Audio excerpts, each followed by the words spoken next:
Hello, everyone.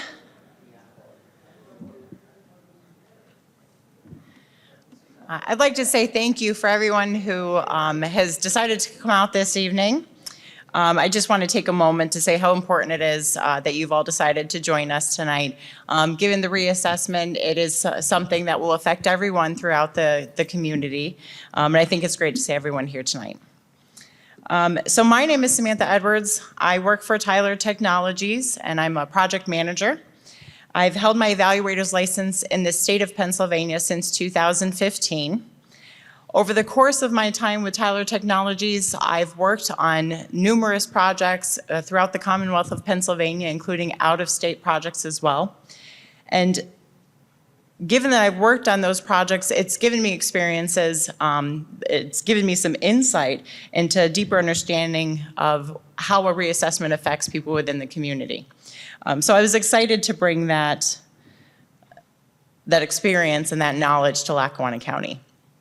So I'm a lifelong resident of Pennsylvania. I grew up in Susquehanna County, and I'm familiar with the local market. I've worked on the Lackawanna County reassessment since 2022, and the majority of our field workers are also residents of Lackawanna County, including our clerical staff within our office. So I have with me today a colleague of mine. His name is Tatum Kretz.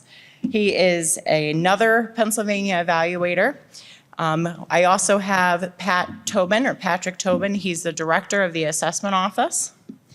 And what we would like to do is just make sure that we can answer any of the questions that you have tonight to the best of our abilities. So again, I just want to say thank you for coming out tonight. We're excited to speak with the members of the community.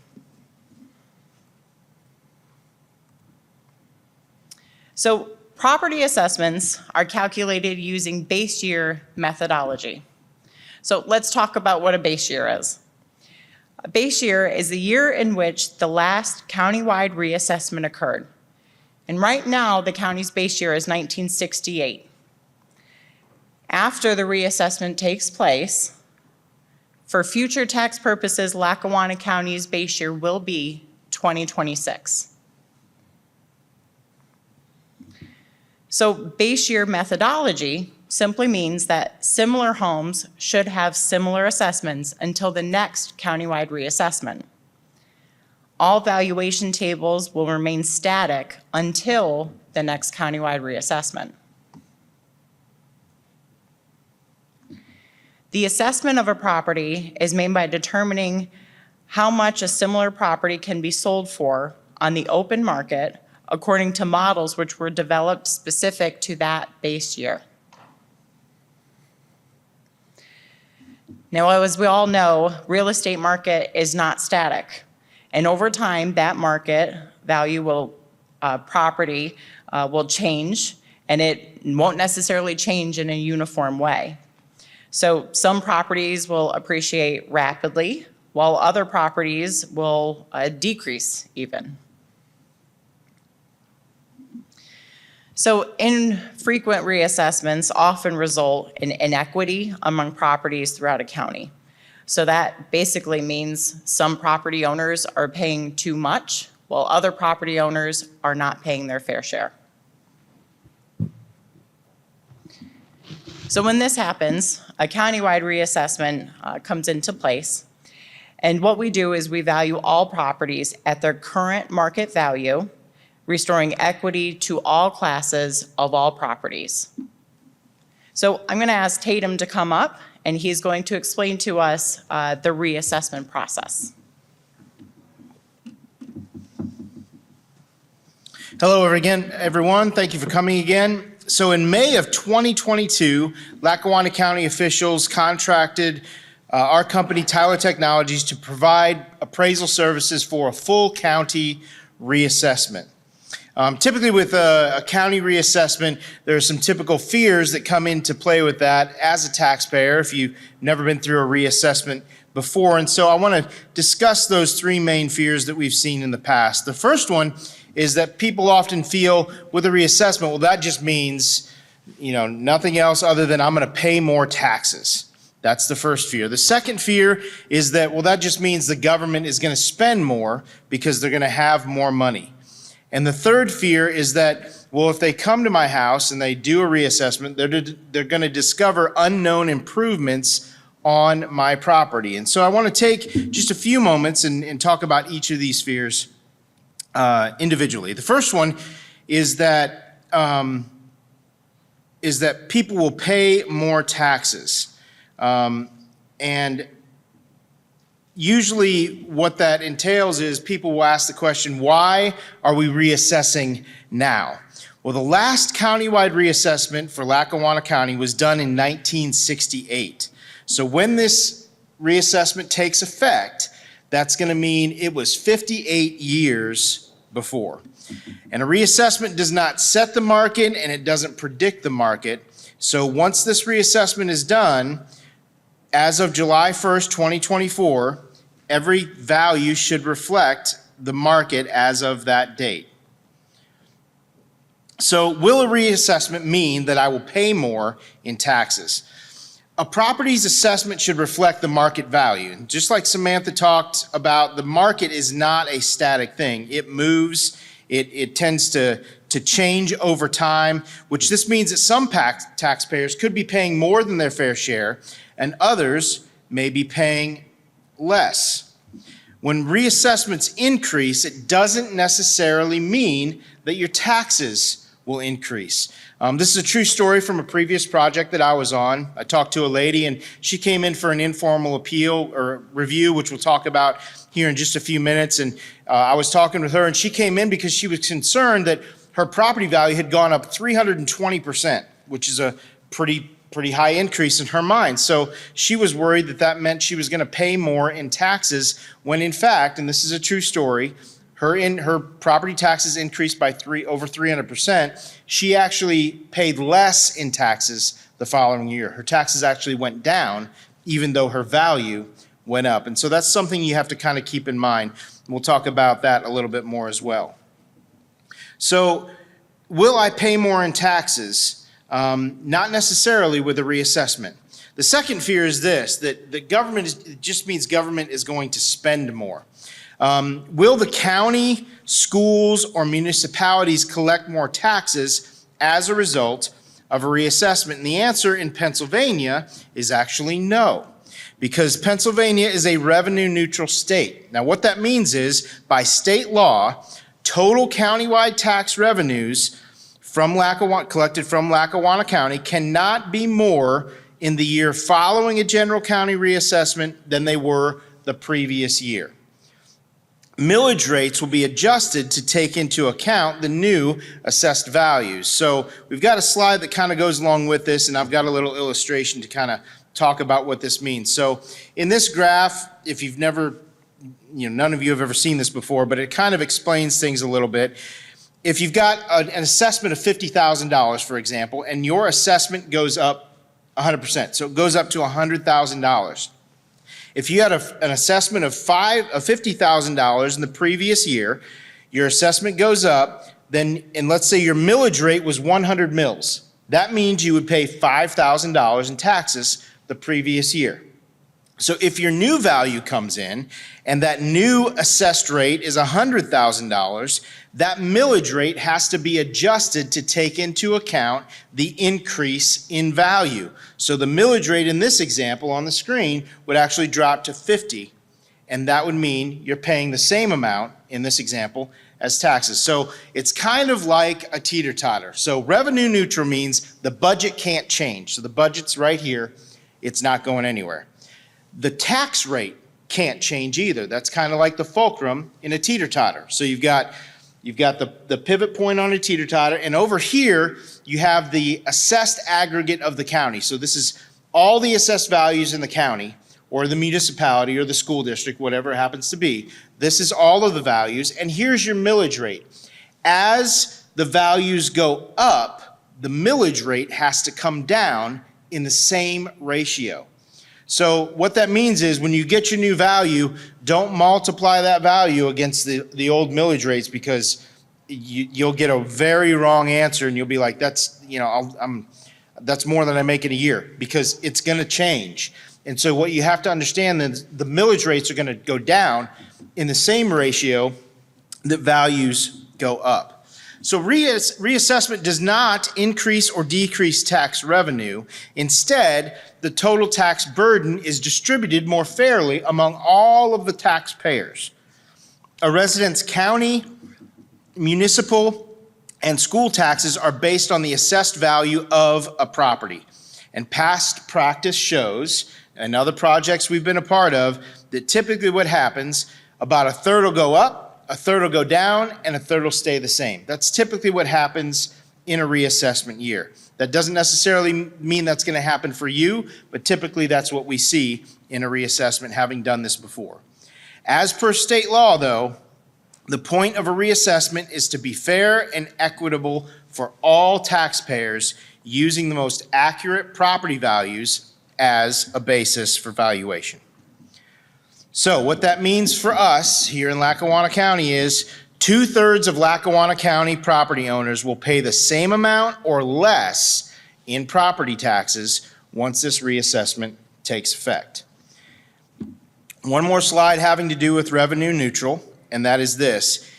Basically, as your property values change, if your property value, your individual property, if the change is lower than the average change for property class, typically what that means is your taxes will likely decrease. If it's similar to the average change for property class across the county, then typically what that means is your taxes likely won't change at all, if it won't change very much, if at all. And if you see a higher than average change for property class, typically what that means is the taxes for that specific property will likely increase. And the last fear is this, that, well, if somebody comes to my house and they do a reassessment, they're going to discover improvements to my property that nobody knew about, like the deck I put out and back that I didn't get a permit for. And the answer to that question is yes, yes we will. We've had boots on the ground. We've assessed all 120 or 102,000 parcels in the county plus. And we've seen things, we've added things, we've taken things away, so that what our interest is to get the most accurate data possible. Because updating assessment records include newly discovered improvements. Basically what that means is it ensures that everyone pays their fair share of property taxes. So countywide reassessments are intended to store fairness and equity within a community for taxation purposes. And Sam's going to come up and explain a little bit more about the process of reassessment.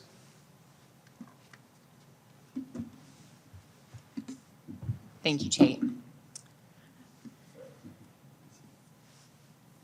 So when it comes to a reassessment, there are several phases that we go through. Specific to Lackawanna County, I'll go through the phases that we've achieved, where we currently are, and where we will be. The first phase is data collection. So this began in Lackawanna County in May of 2022, and we finished collection in December of 2024. During that phase, we also moved on to our data analysis phase. And this is where we review all market sales within Lackawanna County. It's a 30-month period, and that's between January of 2022 and June 30th of 2024. The third phase, which is the phase we're currently in and then we'll be moving into, would be the valuation review and the informal meeting phase. So valuation review in Lackawanna began in January of 2025, and then our informal review hearings will begin next month, and they'll go through May of this year. So when we go out to the field, we start that first phase of data collection. And what our data collectors do is they're taking exterior measurements. They're looking for all improvements that are located on the property. This may have even included, like Tatum had mentioned, structures that were missed in previous years. All observations from that data collector, along with any notes that they had taken, sketches that needed to be updated of your dwellings or any buildings, those were all recorded in the county's CAMA system. And CAMA means Computer Assisted Mass Appraisal Software. So I'm sure this looks familiar for most, if not all of you. This would be a data mailer, which is what we sent out to all residential property owners with an improvement on their property. So if you have a residential property that is vacant, we still will be reassessing those, but you would not have received a data mailer for that. So what we've asked for property owners to do is once they receive this data mailer, to look over the information, and if they see any corrections that need to be made, to make those corrections and send them back to our office. At the end of the day, the person who knows your property the best is you. So the other thing is, once we've made those corrections, those will also be reflected in the county's database, and they've been updated. So if you haven't received a data mailer and you believe you should have, or if you saw it and you thought it was garbage and you threw it away, there's still time for you to make those corrections. You can contact our office either by phone or you can email us, and we can get you a copy of your data mailer so we can get those changes made. So along with the data review and the analysis phase of a reassessment, there are several factors that come to play when it comes to deriving to a property value. So first would be location. So where is your property located? Another would be the market. So that's where we look at those sales within Lackawanna County. Age of your home and the condition that it's in, those also are contributing factors. Any improvements that you've made to the property or any improvements that are on it. So a house would be an improvement, any outbuildings or a garage, those are all improvements to a property. And then the neighborhood it's located within. So regarding the sales market, I had mentioned before that we had a 30-month period that we have reviewed in Lackawanna County. So, you know, lots of people and lots of questions that have come up about this is, well, why did we pick that 30-month period? Why did it start from January of 2022 through June of 2024?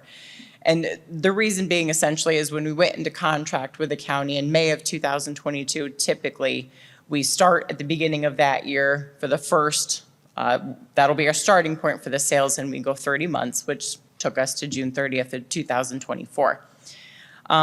So people ask, you know, well, the market, you know, sales were going through the roof and, you know, prices were really high. And so how does that affect my taxes? And the answer is that we look at a 30-month period and we look at that specific period for everyone in the county. So even if, you know, your house is assessed higher, well, most people's are going to be assessed higher if that's what the market is showing us. So we look at those 30 months for everyone throughout the county so it's fair. So as part of the valuation phase, Tyler's valuation specialist, we've collected data to calibrate computerized models specific to Lackawanna County market. So what that means is we've identified market areas within the jurisdiction. We've developed models relating price to property characteristics. We've used models to select comparable sales prices to subject properties which were being valued. And then we've selected appropriate comparable sales for each individual property. Along with that process is we have to consider 3 approaches to value. So those 3 approaches are cost, income, and the market or the sales approach. So the cost approach provides an estimate of value based upon the replacement cost of the improvements, less depreciation, plus the value of the land. The income approach, which is typically used for commercial properties, estimates value by capitalizing the net operating income of a property. And the market approach estimates the value by comparing sales of similar properties to properties being appraised. So this month, by the end of this month, all property owners within Lackawanna County will receive a notice of a new tentative appraised value. We ask property owners to evaluate whether your assessment appears to be reasonable. And if you feel it is, there's no action that you need to take. So here's a copy of what a tentative value letter will look like. There's a lot of information on this. I strongly encourage everyone to read through it carefully. But the main question that I want you to ask yourself on this front page is to look at the bottom where we see your tentative value and ask yourself, is this a price for which I could sell my property? If you feel that it is, as I mentioned before, no further action is required. And keep in mind that the information you've sent to us, those corrections from the data mailers, those have been updated in our systems. So if you do decide that this value is not what you would sell your house for on the open market, I want you to flip over to the back and you'll have information here on how to schedule an informal review of your property. So many things are on the back of this, and I'm going to go over a couple of them now. On a regular basis, we as CPEs, we use the term market value regularly. So we wanted you guys to understand as well what it is when we say, what is market value and how do I know what my house would sell for? So it's defined as the most probable price a property should bring in a competitive and open market. So below that information, as I mentioned, if you feel that your market value is not accurate, you have scheduling information. So who to call, the phone number for who to call, along with a website if you want to self-schedule your hearing or your informal review appointment. And then we also have acceptable forms of evidence. So if we had said on the data mailer that you had a finished basement, and you believe that your value reflects a finished basement, any proof that you have of that, maybe an MLS listing, or if you've had an appraisal in that 30-month span, those would be acceptable forms of evidence that we would take. I will say one thing that would be inadmissible and we won't accept would be your tax bill with your 1968 value on it. So again, if you believe that the proposed value does not reflect the current market value of your property, those instructions will be provided on the notice on how to arrange your informal review of the value with Tyler representative.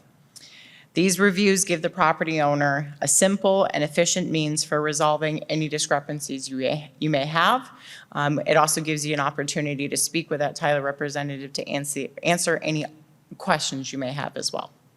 So I'm going to have Tate come back up so he can explain to us the informal review process. Thank you, Samantha. So as Samantha mentioned, the informal review, basically, we want to get the most accurate information that we have. So if you see that value on your valuation letter and you don't feel that that is what you could sell your property for, you're going to set up an informal review with one of our Tyler representatives, and those can be in person or over the phone. They're one-on-one meetings with you and a Tyler representative, and we're going to make sure that all of the data about your property is correct. So we're going to go through everything one more time. We'll ask you some very specific questions about your property, and then we'll be able to correct anything that is incorrect. We'll collect new information, correcting existing data, and at that point, you'll have one-on-one, you and whoever that Tyler representative is, you can ask them any question you want, and they'll be able to answer any of those questions for you.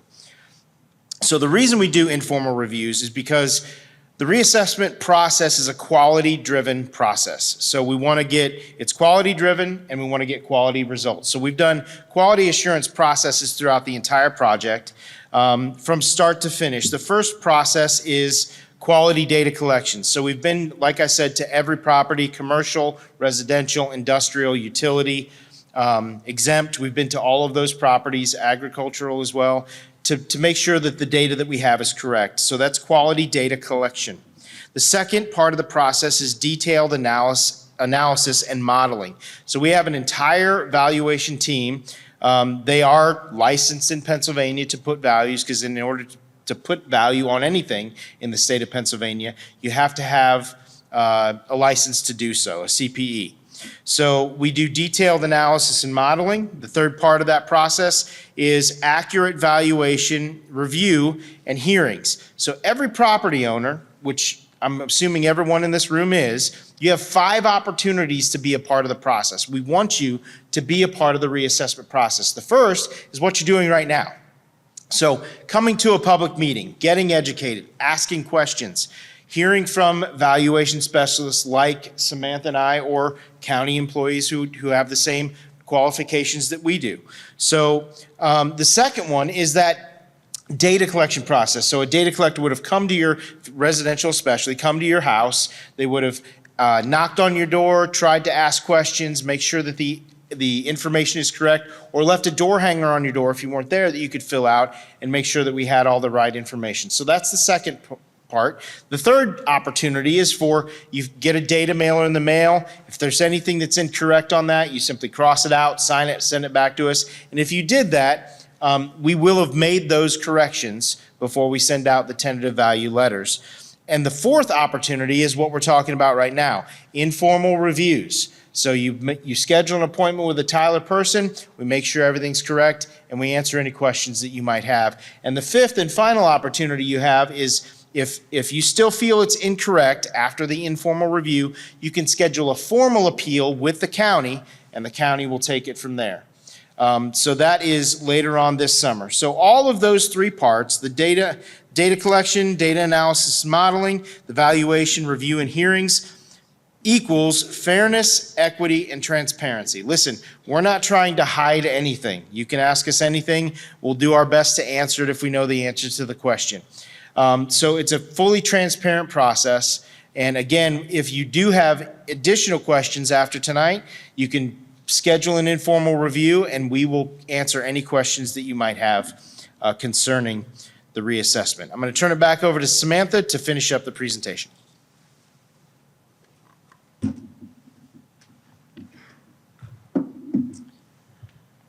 All right, so as Tate had mentioned, once if you've gone through the informal review process, what will happen is this summer, all Lackawanna County property owners will receive a final notice of their assessed value for their property. And those values will then be in effect January 1st of 2026. If you do decide to go through with, if you don't agree with those final values, as Tate mentioned, you also have the option to go forward with a formal appeal, which would be with the county. But if you don't do that, the value that's on that letter this summer is the value you would then be paying taxes on going forward. So just a reminder for anyone, my name is Samantha Edwards. I'm the project manager for the Lackawanna County Reassessment. This is my email. If any of you have any questions that you would like to reach out to me, please take that down. If you're looking for a data mailer, or you haven't received anything, if you have any further questions after tonight's meeting, anything that's not answered, don't hesitate to reach out to me. And then we have Patrick Tobin's phone number. So like I said, he's the director of the assessment office in the county. So this is his direct line if you have any questions for him.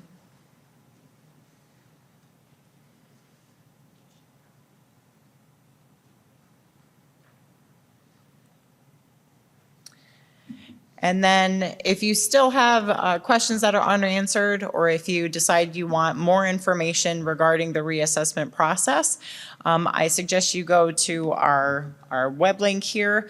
You can also get to this link if you go through the Lackawanna County website. Go to the bottom of their page, you'll see reassessment. You can click on that, and then this same link is within that web browser that you'd click on. So with that being said, that would be the conclusion of our presentation. But now myself, Tate, and Pat will be glad to answer any questions that any of you have. So Tate go ahead, Tate. So we're going to give you the opportunity to ask any questions. Basically, the way we're going to do this, because this is being recorded for the county tonight, so you are a very special presentation tonight. So we're going to need you to speak into the mic. I'm going to start on this side of the room. If you have a question, just raise your hand. I'll come to you, and then I'll make my way all the way over to this side of the room. So that everyone has an opportunity to ask a question if you have one. We'll just need you to speak into the mic so that everybody can hear the question that you have. And if you don't feel comfortable speaking in the mic, you can ask me. I'll repeat the question, and then we'll go from there. Okay? Yeah. Yes, I will back up the slide. Yep. I'll start with me. You're welcome. This is also, if you have that frequently asked questions brochure, it's actually, this information on the slides is actually on the back, right down here at the bottom. What is the contact information for the data collection agency? That's all of our information, including our phone number for the office. And then we also have the county assessor's information there as well with the websites also. Samantha's email address, however, is not on that. So if you want to email Samantha, it's right there on the screen. So I'll come right over here.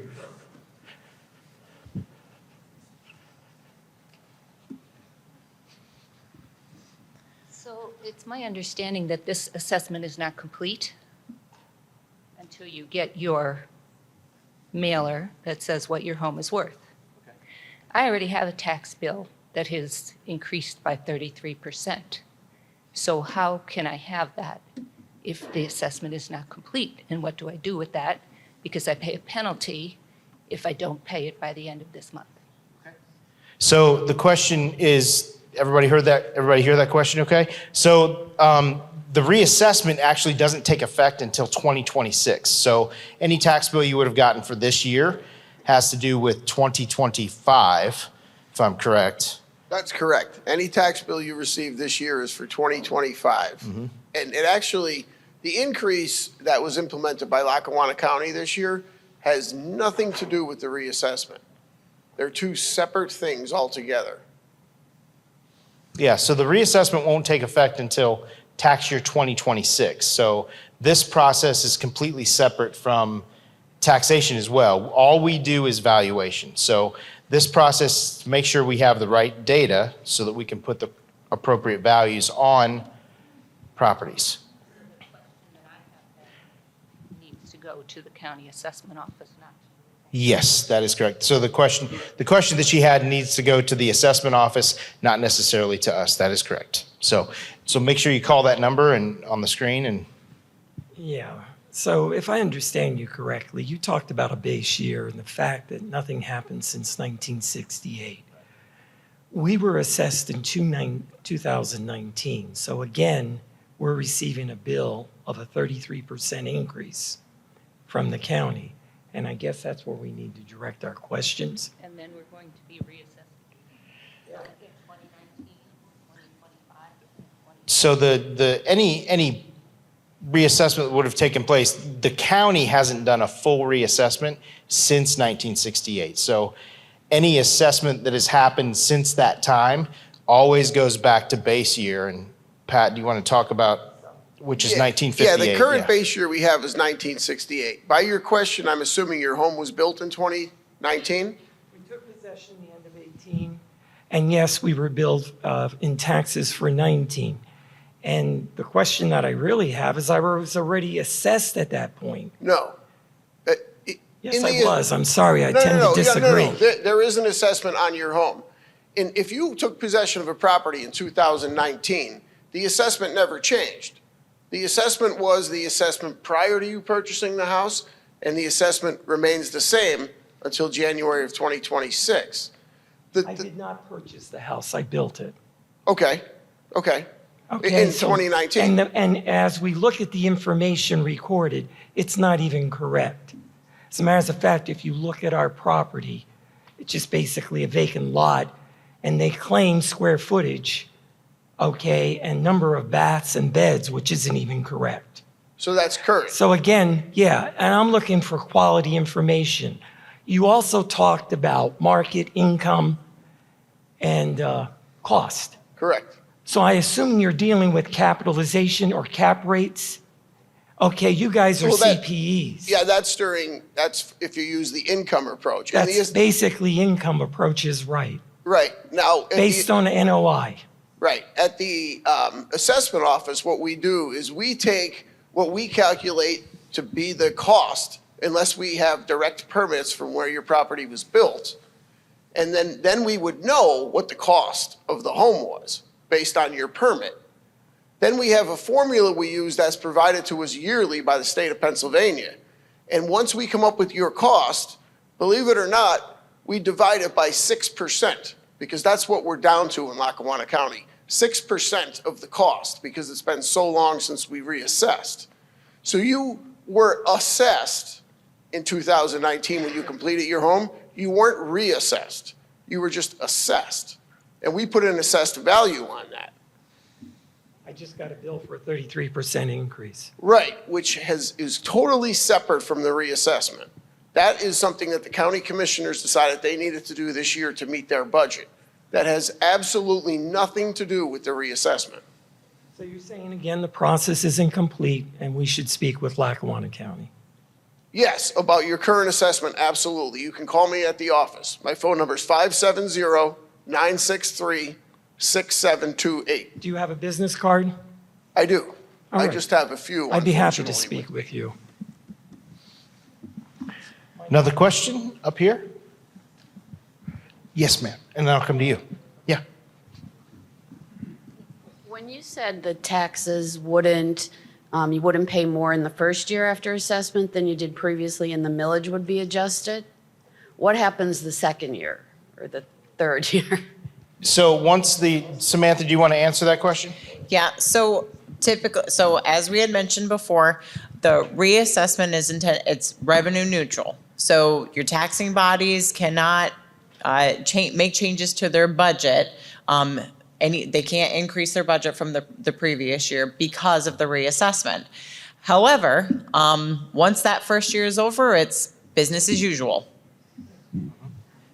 So wherever they see they need to make changes, they go forward as they usually do. I just have one question about how the properties are assessed. Like you listed location, neighborhood, and whatnot. And I know a lot of people in Troop are very familiar with the smell of the dump. So I don't know. I just wanted to ask if anything like that contributed to the property assessment as well. So there's several different things that come to play. First would be the location of the property. What we do is we have properties that we delineate to neighborhoods. When I say a neighborhood, it's smaller than just a municipality. Typically, it's going to be, houses that are on the same road as you, maybe, a few block radius, but it's smaller than a municipality as a whole. We delineate each property into a neighborhood. Once we do that, then we review the sales within those neighborhoods. So when I say we're reviewing sales, these are true arm's length transactions. So it's properties that have sold on the open market between a buyer and a seller that are neither under duress. So depending on what the market shows us, if we see in the market that a particular neighborhood or a few neighborhoods in this specific area are significantly lower sale prices because that may be a contributing factor, but we will look at that, but we base everything off of the market within Lackawanna County. So if the sales tell us that there's a reason, we will make sure that reason gets adjusted with our sales, our value, excuse me. Okay, now, when you sent that paper out, the first paper for the reassessment? Yes. Mine was most of it was wrong, and I made the corrections and sent it back in. Okay. Now, you said you're going to put this into a computer base. How do I know that you actually did that and I actually got? Because my wanna know- property, Yeah. they had 2 bathrooms and 4 bedrooms. I don't have that. And then they assessed my garage as an apartment building, believe it or not. Okay. And it's not. So you want to know if your changes were actually made. Right. So when we receive a data mailer, we review the information that you send to us. And for the most part, if you send it to us, we're going to change it. But we do use our discretion. There are some things that we can look at and say, well, I don't really believe that. So I'll give you an example. If we see that we have a property that comes in and it's 6,000 square feet, and we had that there were 3 full bathrooms and you're saying there's only 1, I don't believe that you have a 6,000 square foot home with only 1 bathroom. So I wouldn't make that change.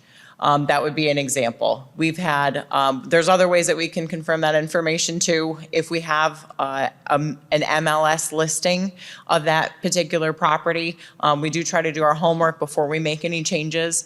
But if you're sending in that you have 4 bedrooms and not 5, we're just gonna make that change. You say you have 2 bathrooms, you have 1.5, we said you had 2. I'm trying to say is like, how do I know that you're actually, you know what I'm saying? Yeah, make a. Sure. I mean, you can call our office to make sure that we've, received your data mailer. And if you receive your informal, your tentative value letter at an informal review, you would be able to go through everything on your property with a hearing officer, and you can see the changes that were made. Call your office then and verify everything?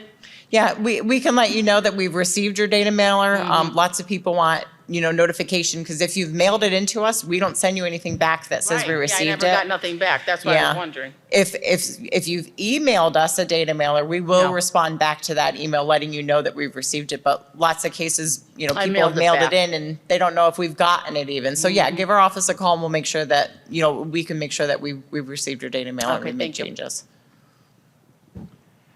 So when I receive my letter at the end of the summer that tells me how much my house is worth, is it going to show on there how the millage has been altered and what my future tax is going to be? And if not, when will we get that information to see what the ultimate end thing is going to be? So the letter that you receive will not include what the new millage rates will be. Reason being is the values are not set yet. So until we complete our process, evaluation throughout the entire county, the millage rates, there's no way for the taxing bodies to be able to send them. So essentially what happens is you're going to receive your tentative value letter. If you feel that it's unfair, or you don't agree with it, or you have questions, you make your informal review. Then the county will send out a letter with your new value based on whatever came from the informal review, if you had one or not. Then we have the formal appeal process. And at that point in time, changes can still be made. Once those changes have been completed and all appeals have been heard by the county, then the county will go forward and they will be able to certify those values by November 15th of 2025. Now, the county does this every year for the tax rolls. They have to certify the values annually. Once those values are certified and we've gone through all the informal review processes and all the appeals have been heard and final values have been set, then the taxing bodies will receive that information from Pat's office, and then they'll see what their new total assessed value is for their taxing body. And that's when they'll be able to adjust that millage rate to compensate for those now much higher values, and they can bring down that millage rate at the same time. 15th. It's a state mandated date that it needs to be certified on November 15th of every year, not just this year for the reassessment. Every November 15th, I send out all of the emails to the municipalities so that they could set their millage rate. And then on May 15th of the year, you get your school tax bill. City of Scranton's a different story altogether. Then you will receive, then they receive the information, then they set their millage rate. Now this year, with being a reassessment, I'm still trying to clarify with the law if I have to wait until November 15th this year to certify. If I could certify before that and give everyone an opportunity to set the millage rates earlier, which are usually published in the newspaper, or all millage rate changes have to be done in a public forum. So here it would be Troop, Dixon City, and is there a third municipality? And Oliphant. That has to be done in a public process. So you can go to those meetings. You could listen to the reasoning and what the millage rate is going to be, because they're usually set at the end of the final meeting. But in other words, once everything gets certified, then the millage rates gets established. And then you can calculate your taxes based on the millage rate. But shortly after that, you will receive your tax bill for that year. Does that make sense? I hope so. I believe this is what people want to know. If you're assessed at $10,000, your tax bill is $900 this year. What is the fair market value for my taxes to stay the same? 100,000, 200,000? Unfortunately, there's no way for us to know. I can't speak for any one individual believe property until, like, the whole county has to be looked at. I mean, so we talk about assessment, and I know right now you associate that your $10,000 assessment equals $900 in taxes. Unfortunately, tax values and assessments do not equal tax rates. So it's not like I can say if you see an increase of a certain percentage, you'll see an increase of a certain percentage of taxes. That's not how it works. If you think of it like a piece of pie, right? And your budget is the pie. Every taxpayer is within that pie, and we need to figure out who pays what portion of it. When you go through a reassessment and these new values are set, what those values represent is who's paying what portion of that pie within the budget. So old reassessment from 1968, those values, people could be paying too much of their share, people aren't paying enough of their share, people are right where they should be, and they have been all along.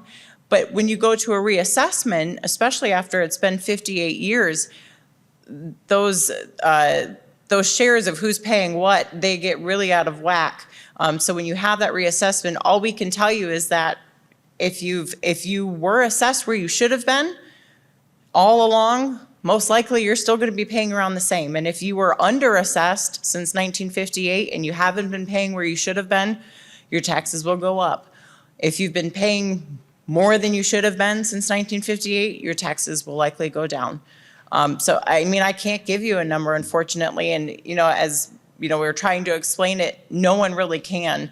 We value property, we base those values off of the market within Lackawanna County, but until it's complete, the county and the taxing bodies, along with the school districts and the municipalities, they have to have that full number of all tax parcels, the total value within that municipality or the school district or the county before they can set what the new millage rate is. So until that process is complete, we can't really give a number as to who's going to be paying, what taxes I they have. understand what you're telling me. Trust me, I understand.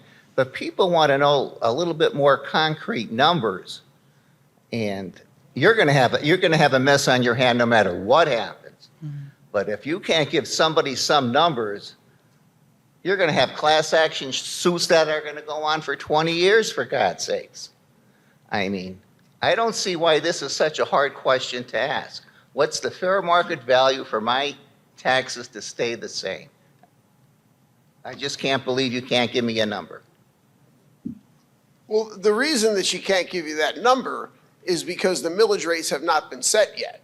Once the millage rates are set, then you can calculate what your county tax will be, what your municipal tax will be, and what your school tax will be. Patrick, I understand the millage rate.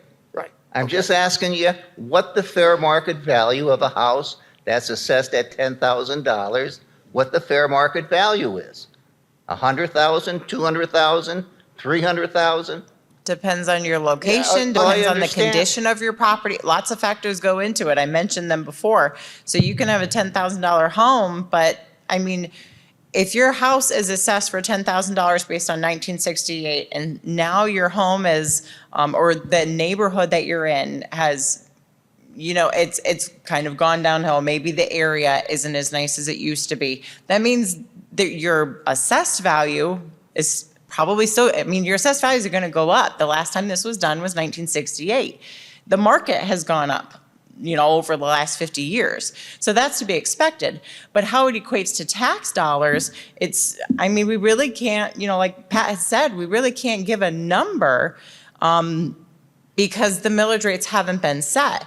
Now, I will say, like one of the slides that we had in the presentation, if because of the area, the neighborhood that you're in, since 1958 has either, it's kind of, it's now like a poorer area, it's not a good area, houses are selling for, less than, other municipalities, for whatever reason, that will all be taken into consideration. If that property has seen less of an increase in taxes or less of an increase, I don't know, I'm going to bring it back to the slide so I can say this the right way.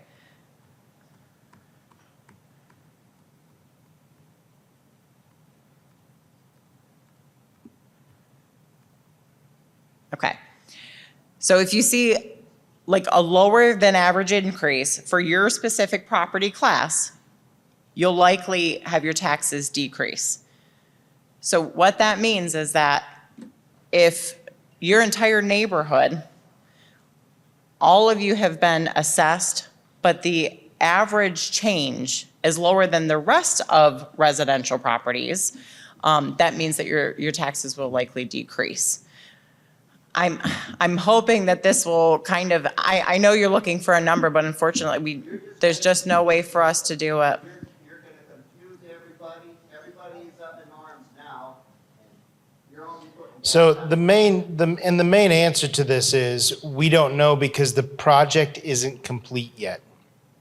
We won't know until the project is complete, until we turn the values over to the county, which is going to be in June. Well, you have to have an approximate number of what a property is worth. Yeah, we don't at this point because the process isn't done. So you're evading the question as far as I'm concerned.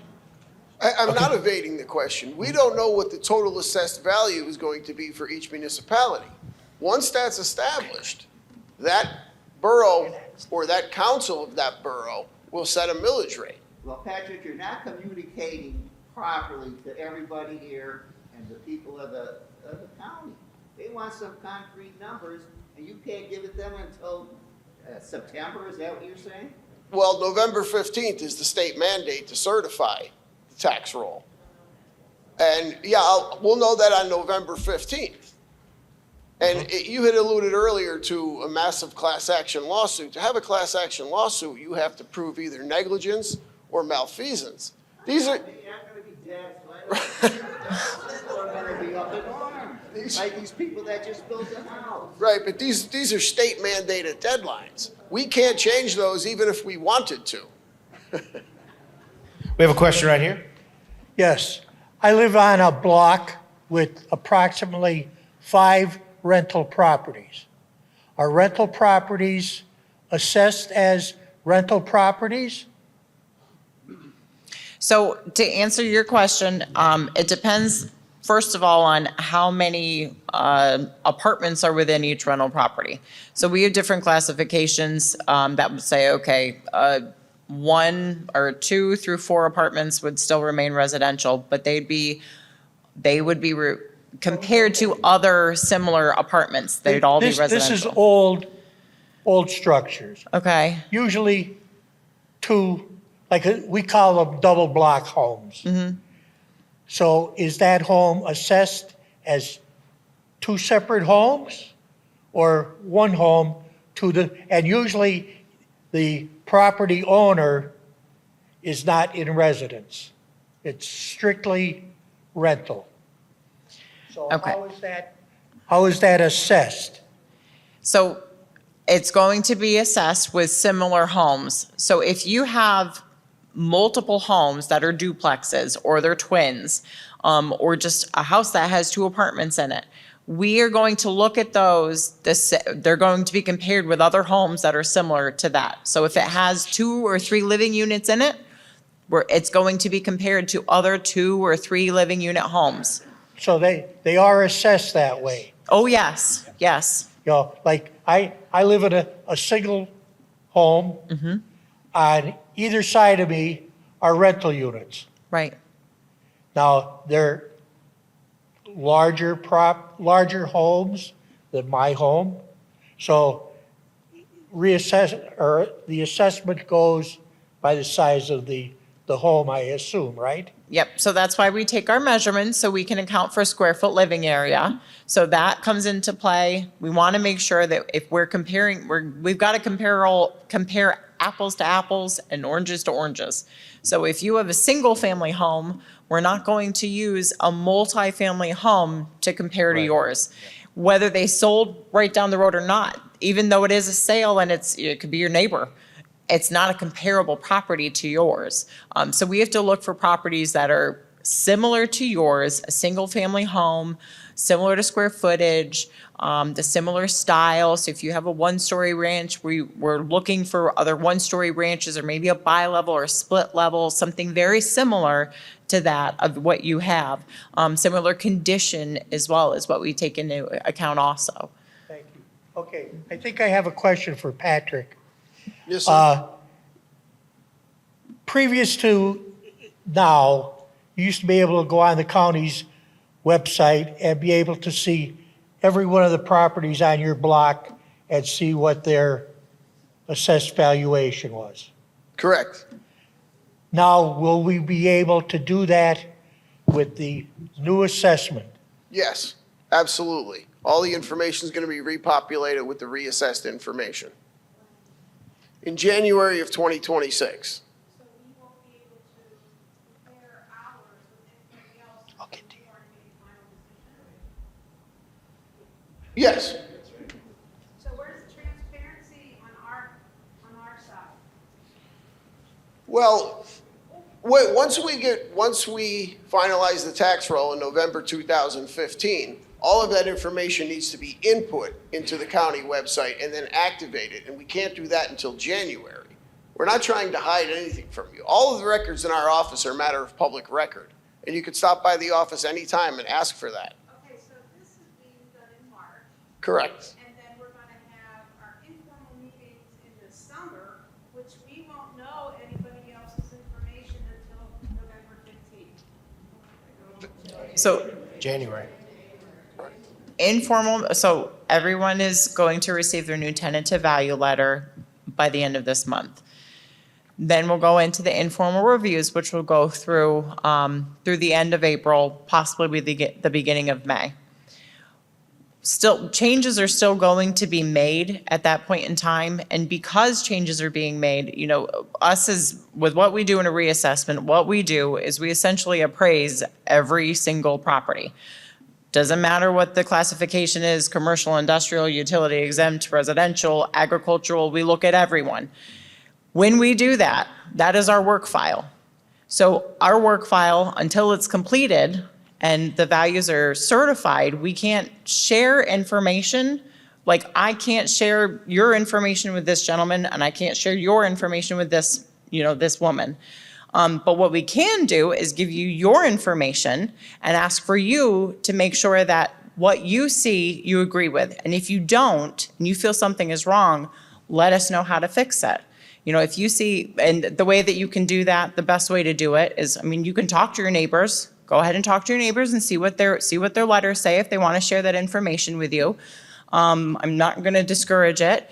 You can look up what houses are selling for near you. Find your own comparables. If you want to see, we have comparables, and if you have an informal review, we'll share those sales with you. We won't share the property owner's information, but we can say, here are 5 sales. We have this property that sold at this date, and it was for this price. We have a picture of it. And we do that for all of our comparables, and there are 5 that we use for each individual property. So we will share that information with you, but we can't share, everyone's individual information with their name, and we can't do that because it's an open work file. Until it's done, and until our file is then closed, and then the county is able to certify those values, and then they'll be able to put them up on the website, beginning of next year. And then another thing too is that, you look up your sales and you have your comparable sales that you're seeing. If you decide you don't agree with our value, maybe you do. But once you're able to look it up online, you do have the option to appeal.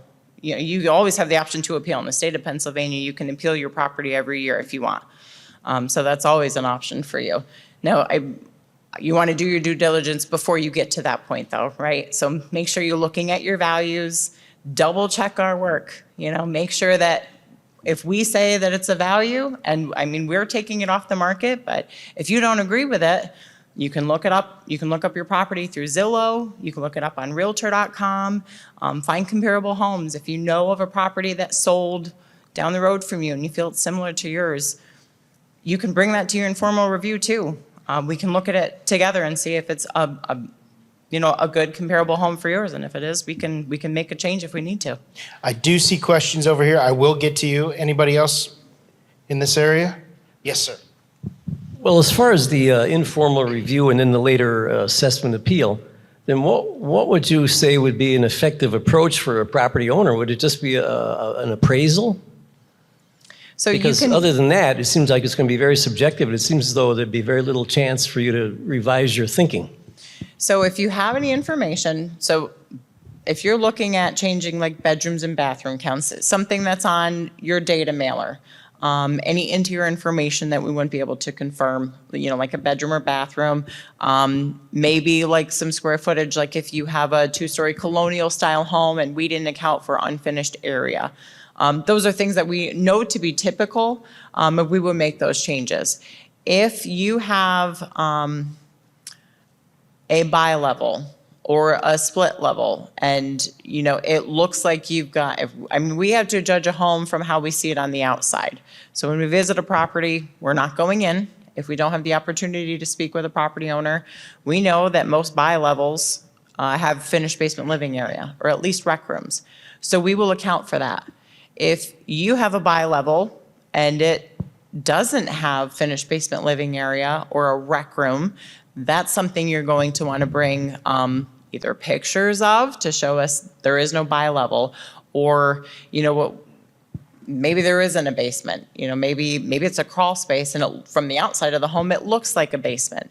Any type of proof that you want to bring. Maybe you have a real estate listing of your own home from when you bought it and you have pictures that you can show to us, or that listing you can show us. Well, again, I'm talking about a professional appraisal. You can bring an appraisal. Make sure it's Of course, that's dated. expensive, as everybody knows. It is expensive. But what you'll want to do is make sure that the appraisal too is between that 30-month period, so January 1st of 2022 and June 30th of 2024. It's got to be within the same 30-month period for the rest of the county.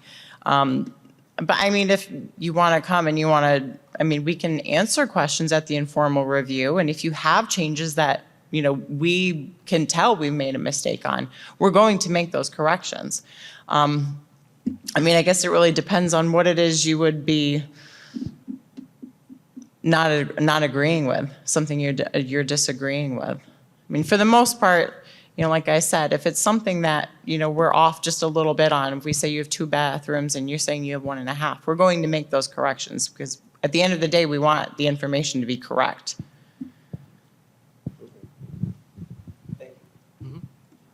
I'll get to you.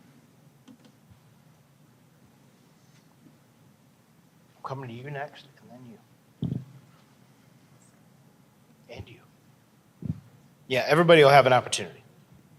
You said that you assess homes similar.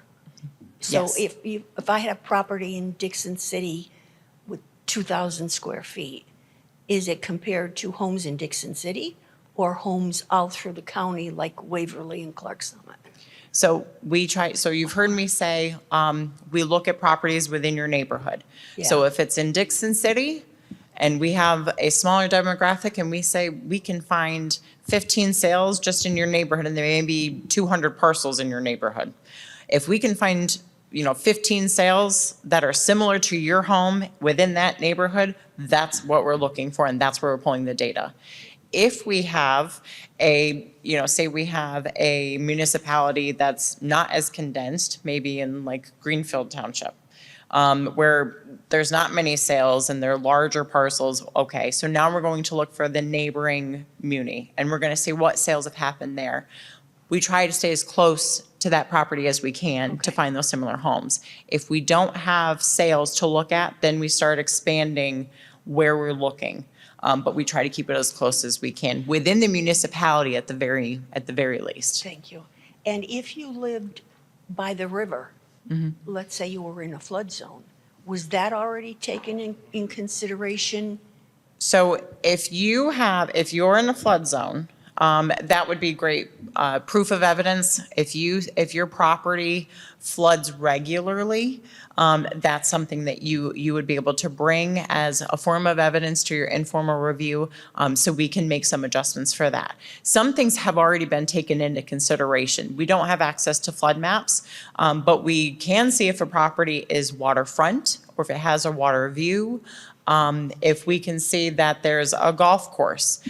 Those are things that we will also take into consideration as well, as long as the market says these houses are selling for significantly higher, and we have to see why is it selling higher. There are some areas that we can say, oh, what's selling higher because these are all waterfront. And as soon as you step back from the water, they drop $50,000. So we'll see that from the market. I have a couple of questions. I don't have a traditional home, I have a townhome, and I did not see your assessor, and I bought my property 18 years ago. Now, right across the street, they just finished building another townhome. So does the comparison, the age of the property come into play? And two, when you were saying the real estate value that you did it over a 30-month period, we know that real estate has gone up, it's come down, it's leveled off. Do you take an average for that value? So we don't take an average. What we do is we look at like the mean and the median of the properties. So I'm going to answer, you've had a couple questions. I want to make sure that I get all of them answered. Okay. So you have a townhome and you didn't see, no one came to your property in particular. Typically with townhomes, they're all cookie cutter, right? So the way that we get the best information is not going to 25 or 30 different townhome property owners. What we do is we find an office manager if we can. We say, can you give us this information? Because if they're cookie cutter, we know that we can say every single one is the same. They all have the same bedroom counts, bathroom counts, square foot living area. They're all built the same year. Great, we have all that information. Where we can get all of that information, we know it's accurate.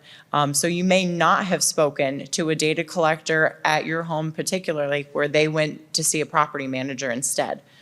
Same will happen with mobile home parks.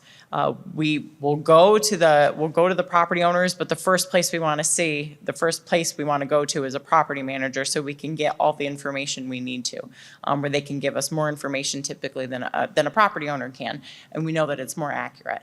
Now with regards to the age, what was your question about the age? Well, mine is 18 years old, and across the street, they're actually just moving in right now, and they're paying current value prices that are on the market. But I also know that their square footage, like they have a 2-bedroom versus I have a 3. So how do you account for like brand new real estate that's just being built?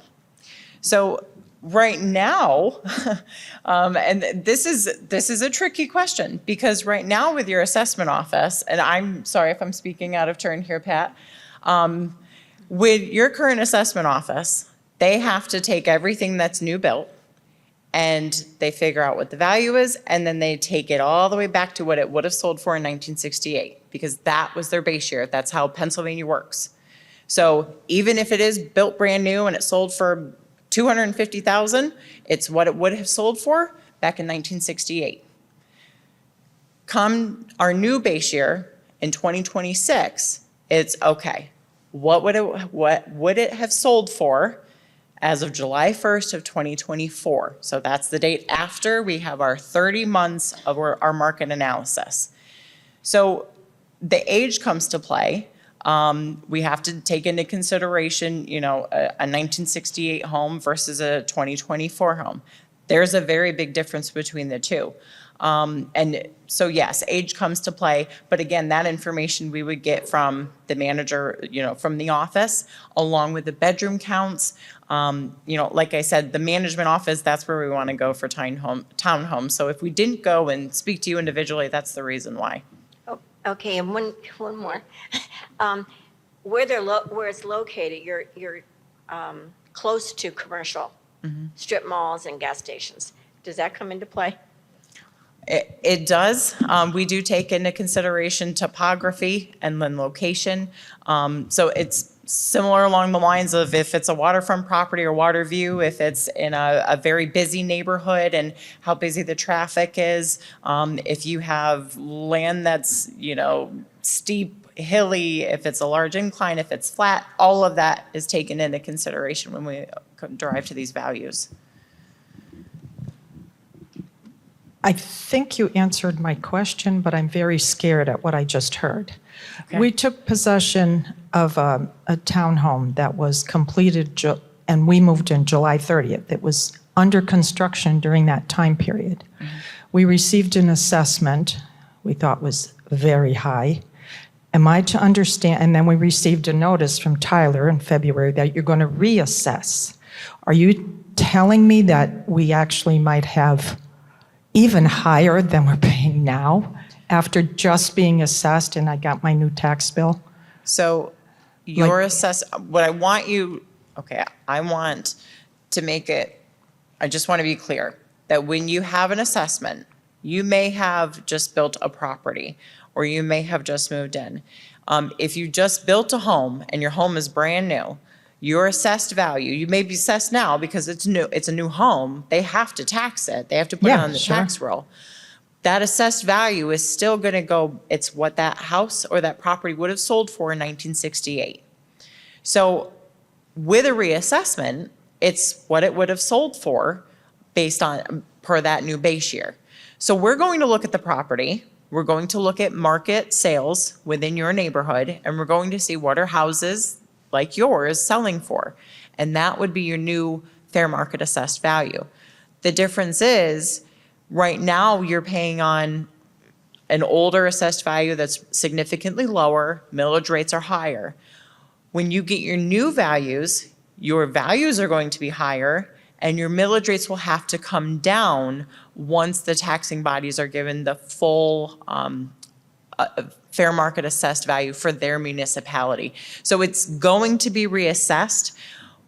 What that means for your value, I'm not sure. I don't know what your assessed value is right now, but it is based off of the last countywide. Well, it's not 10,000. It's what? It's not 10,000. Okay. So, and if that's the case, it could be a case that you're one of those individuals that you're too high assessed. Maybe you are paying too much. So that's where the reassessment comes in, that we even it back out with, if you're paying too much right now, you're going to see a decrease if you're too highly assessed. If you have an individual who they have a $2,000 assessment and they're living on a lake, they're probably underassessed. And in that case, their assessment will go up, but their taxes will also increase if they've been underpaying this whole time. So that's really what the assessment is about, is just trying to make sure that it's more fairly distributed, more evenly distributed, depending on what each property has on it. Thank you. You're welcome. Two quick ones. Yeah, I had two questions. First one is, just in your opinion, how often do you think counties should reassess? It's been 58 years. What's more realistic? So definitely more often than 58 years. I gave an estimate to the commissioners that I thought a reassessment should be done every 4 years. And then Tyler told me that 6 would be a better idea. So if we could do it every 6 years, that will keep the values much more stable than the situation we're in right now. We'll see what happens. It was 58 years since we were reassessed, and the Board of Commissioners who voted to reassess are no longer on the Board of Commissioners. Right. So that could tell you the answer, or at least help lead you to the So answer. at least every 10 years, because I know it costs money too to do this. Yes, but by way of comparison, this reassessment costs approximately $5 million. If we were to do it in 6 years, it would cost a fraction of that. Right. And it would also take a fraction of the time, because all of the new updated information is already within our office. Right. Okay. Yeah, so can I just add to that as well? So being that it has been so long since the county had a reassessment, I think we said the term, we say it's boots on the ground. So we had data collectors in the field. What they went out to the field with was, we have a parcel number, we have an owner's name, and we have a situs address, and that was it. We didn't have dwelling information. We didn't have any interior information. We did not have any historical information. We collected everything from the ground up on everyone's properties. When you have a reassessment more often, it's significantly less manpower. You're no longer collecting everything. It's a drive-by. You're pulling up and you say, okay, yep, everything looks the same. We're good to go. And you just move on. So it's quicker. It's less manpower. It's cheaper for the county. And it's more accurate. The other thing too, like, I know we're talking about the values and they're going to go up and everyone's concerned about their taxes, but all it is redistributing who pays what portion. If you haven't seen a change, there's not going to be much of it. And every 6 years, you're not going to have the same reaction that you do now. Once this is done, you'll see what the reassessment did. And then in 6 years, they'll go, that'll be okay. That'll be fine. Because there won't be much of a change. It's only been 6 years, not 58. Right. The other question I had was, I'm on council in Jessup Borough, right? And not that that has everything to do with this next question, but I was a little confused when you were talking about if your assessment goes up, the millage is going to come down. You guys are going to dictate that to the boroughs so that we keep our property tax income the same? I'm also looking at this as a homeowner also. You know, that's the way it sounded to me for the first year. That's what I heard. Right. Millage rates are based on a simple math problem. Right. If you have $100 million in total assessed value right now, a millage rate, they set that based on they have $100 million to choose from, Right. all three taxing bodies.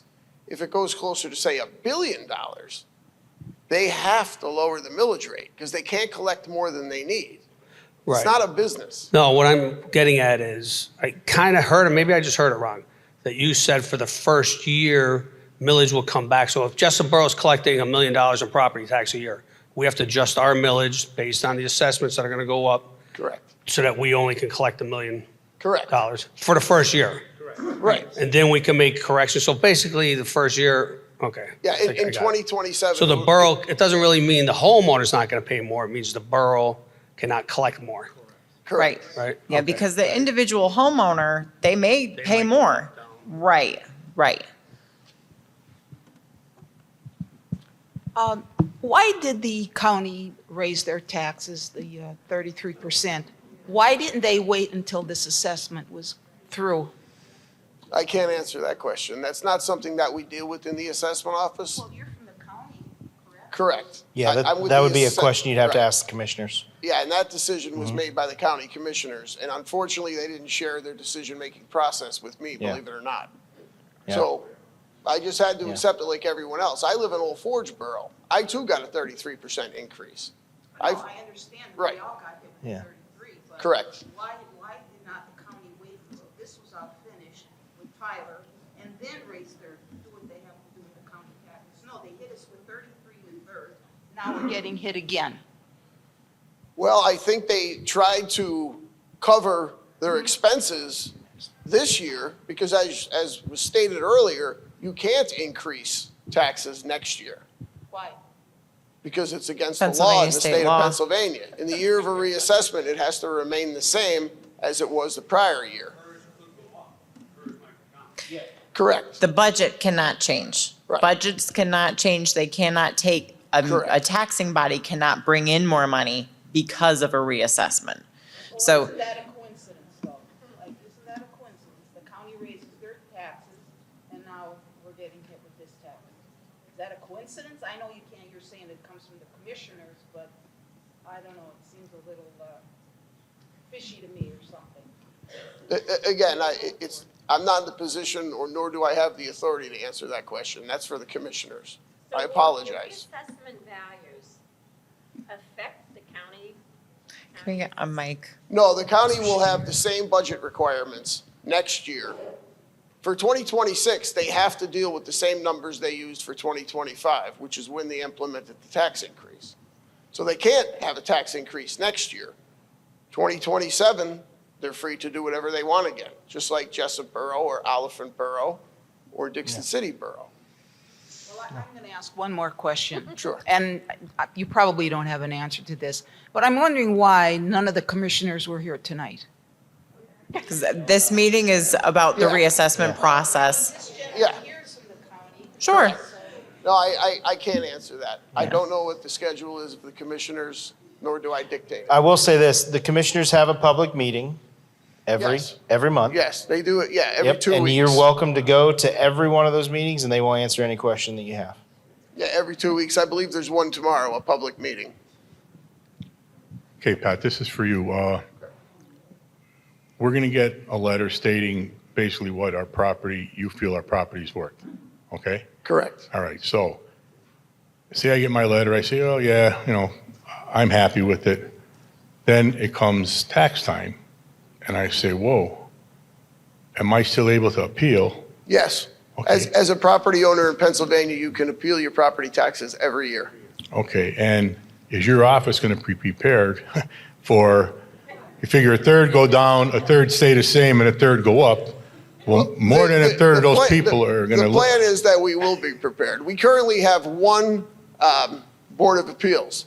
For the reassessment, we're going to have a total of 5. There's going to be our main board, which will handle any complex appeals. And then the 4 auxiliary boards will handle basically residential homes. And they all have to have training, again, state mandated. I believe it's 9 hours of training they have to go through. And then they can sit on the auxiliary board. Bear with me, I got a couple of questions too. First is total rooms. What constitutes a room? Does that include the bathrooms that are listed separately? So for a total room count, it would be the number of bedrooms you have, and we're excluding bathrooms, hallways, and closets. Okay. Second, what constitutes, I know it's going to sound crazy, what constitutes a fireplace? A fireplace. So it has to have a vent that goes out of the home. We're not looking at pellet stoves or what's another one that people usually, wood burning stoves. We don't consider those. So it's got to have the chimney or it's a prefabricated fireplace. All right, so if I had a wood burning fireplace and a separate gas burning fireplace, 2 fireplaces, right? Yes. All right. And again, I'm probably a newbie here. I've only been here 18 years. Every place else I've lived, millage rates were always based on above grade. Is that still the case or no? So you're talking about square foot living area? Yeah, square foot living area is based on above grade. Above grade, correct. It means everything above the ground. Everything above the ground. If you have a full unfinished basement, that's not being included in the reassessed value. Well, that's why I ask, because I have a bi-level with a finished bottom floor, which is below grade. Right. So I'm not going to get taxed on the below grade, just what? So finished basement living area does go into the valuation. However, it is not included in square foot living area in Lackawanna County. So it does have a value, but it is not the same as above grade square foot living area. Correct. On your data mailer, depending on when your data mailer came out. So when your data mailer came out, if it was, I want to say there was a cutoff period, because initially when data mailers first went out, so that would have been like Taylor, Music, Old Forge, we did have it included in that data mailer. And then the county had made a decision and said that doesn't seem, we think it's going to confuse people. We want to make sure that they can see what the square foot living area is, so that's living area above grade or above the ground, and then what their finished basement living area is or their rec room area is. So we split it out. So if you want to make sure with what we have, that would be another question that you can have answered at the informal review as well, to see what your square foot living area is. If you just got a data mailer, you'll go off of what that is. If you just got it in the last couple of weeks. What about if you have an outbuilding, it's not a permanent building, like the sheds that you buy at the home, or those? If it's below 250 square feet, we're not picking it up. What's that? Can you repeat the question? Oh, he asked if they have an outbuilding that they purchased from Lowe's, but you said it could be movable. If you have an outbuilding that's under 250 square feet, we are not picking those up. If it's over 250 square feet, it would derive to a value. You're welcome. Two easy questions, I think. One of the gentlemen mentioned that the assessment in Lackawanna County is approximately 6% of the price of the properties. Yeah, that was me who said that. So, okay, so that would mean that if I buy a house for $100,000, I'm probably going to be assessed at $6,000. No, if you buy a house for $100,000 currently, the assessment that is on that home will remain with you. I'm talking about brand new. Well, yeah, brand new, it would be based on the cost of building the home. And then we have a formula that's provided to us every July 1st from the state of Pennsylvania that shows us what it's called a step rate. I won't get into that. Right now, we're currently at 0.062, which is 6.2% of the total cost. Okay. And as you can imagine, that's not the easiest or best way to do business, which is Right. why a reassessment is needed. Yeah, what I'm looking to is, based on what you said, it looks like I have been overpaying my taxes for 30 years. And I had my assessment lowered. Okay. So my property is probably one of those that's going to have a lower assessment. The other question is, I received 2 mailers. I assumed the second one had the corrections I made in the first one, but it didn't. So I'm wondering if, was this a mailer because we did have an area that situs addresses were incorrect. So we had noticed that situs addresses, data mailers, so we have some mass updates that we have, like our tech team do. When they had done that, situs addresses got skewed. So what we did when we noticed after they had gone out, we decided to remail those areas. And the only change was the situs address. No other change. I sent the first one in with changes, and the changes were not reflected in the second one. They would not have been changed. It would only have been a situs address. So if there was a change, it would have been the situs address. Why did I get a second? We resent everyone for that municipality that was affected by that situs Well, address. are you in Archibald or Einan? Yeah, that's where the unintentional mistake was made, in Archibald and Einan. That's why they were resent. You were resent the same data mailer, but with the updated and the corrected address. So this. You addressed it straight. Right. Okay. It was unfortunate timing, I guess, because I got it soon after I sent the first corrections. Yeah, they quickly updated the mistake and resent the mailers. We didn't have that problem in Blakely, sir. I didn't see who asked that question. Yeah, we didn't have that issue in Blakely. Mine was. I live in Penville, I got 2. I sent my first one back with corrections. I got a second one, none of the corrections were in it. Right, so I'm going to have to look back and Yeah, remember which areas we looked at. Because when we send out some of these, we're sending out 5,000 of them. It's not that so we're sending out quite a bit of them. I'd have to look back from our records to see what areas were affected. But we did have a mailing of the data mailers that had gone out, and we had noticed that the situs addresses were wrong. So when I say the site, it's the property address. So where your property is located. It's not your mailing address and where you receive your bills. It's where the property is actually located. So it was noticed that those addresses were incorrect. And what we did was we had the correction made and we resent the data mailers. There were no corrections. If you had sent us back a correction, that was not reflected in this. The data mailers were we had already sent them back out at that point in time, or we had already run the batch to send it back out. So it's a timing issue. So if you had sent in the corrections right after and then we sent you a new one, it's because we already sent that batch of the corrected ones to the printing company and they had already, you know what I mean? There's a few days. I got an email acknowledging, because I went through the email. Yes. I got an email acknowledging that, yes, they have the wrong address, but no mailer, no second mailer. No second mailer. Okay. That was Ward 2 in Blakely. Okay. Yeah, and you should have received a second one. If you want, you can give a call to our office so we can make sure that your property address is correct. Just so you guys understand too, I want to make sure everyone's aware as well. Part of our process in the assessment office will do the same thing.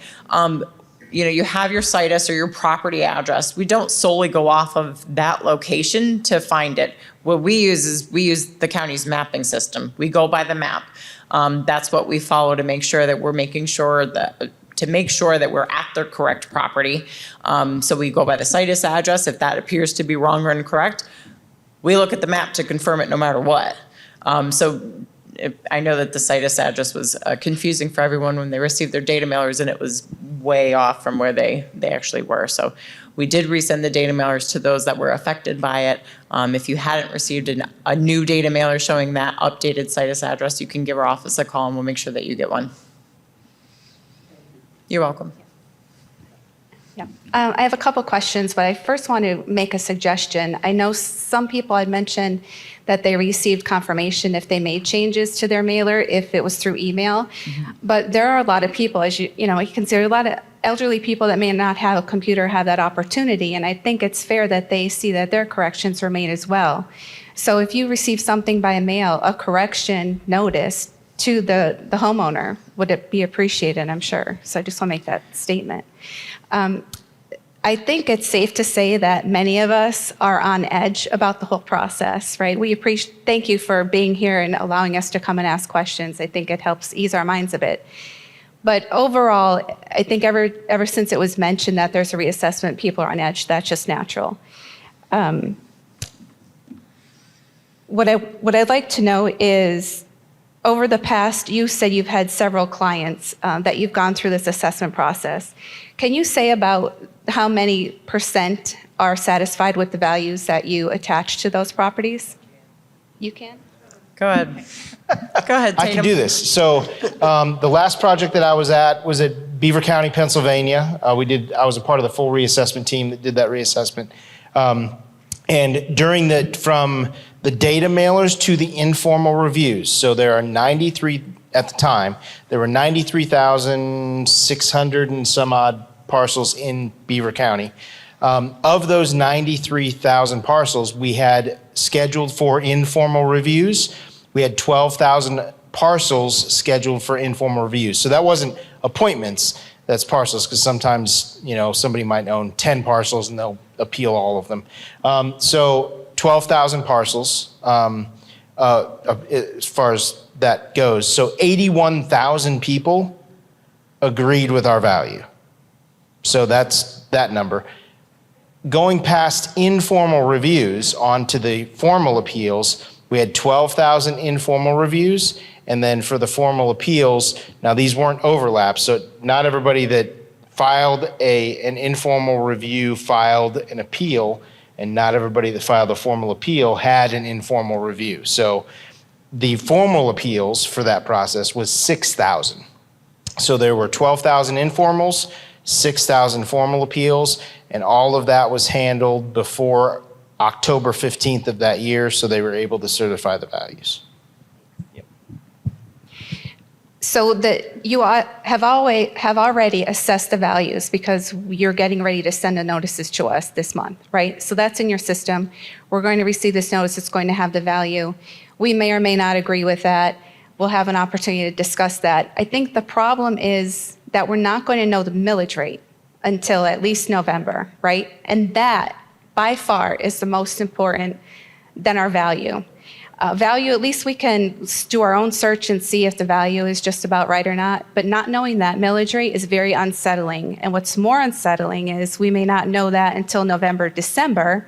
I would think by December, because the townships and boroughs will have to set their budget for the next year.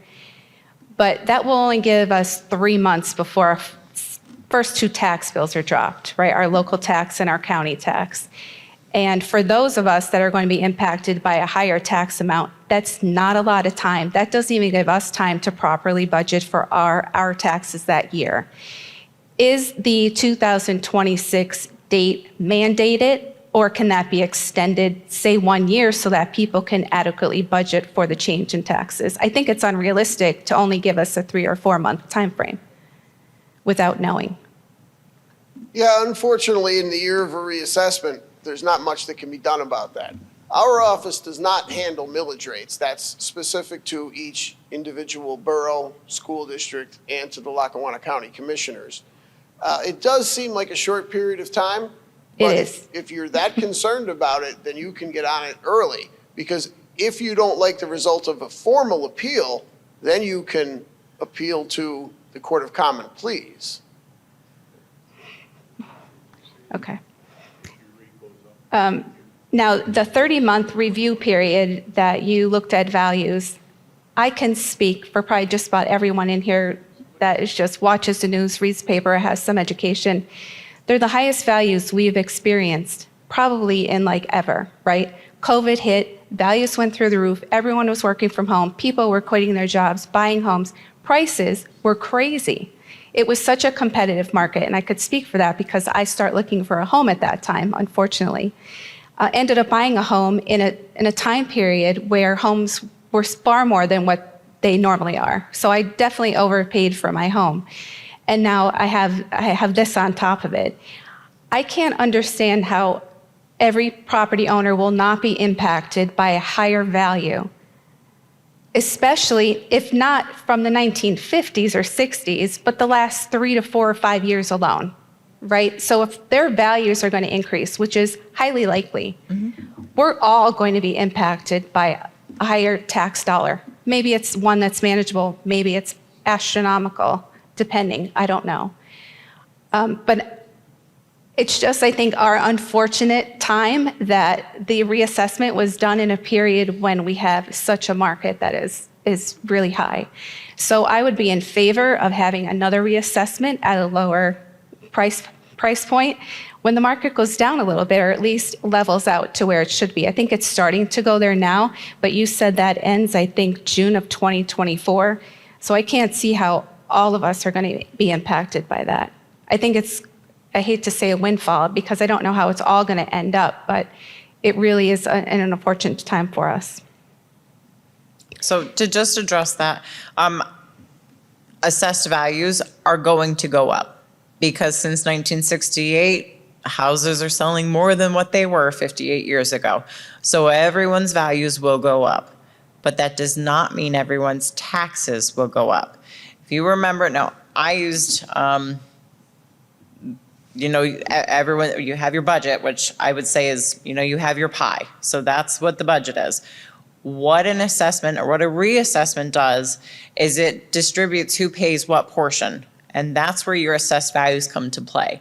So whether your assessed values, right now, everyone still has that same size pie. We still have the same size budget, but everyone's just paying on values based on 1968. So if you were over-assessed, then you're paying a bigger portion of that pie.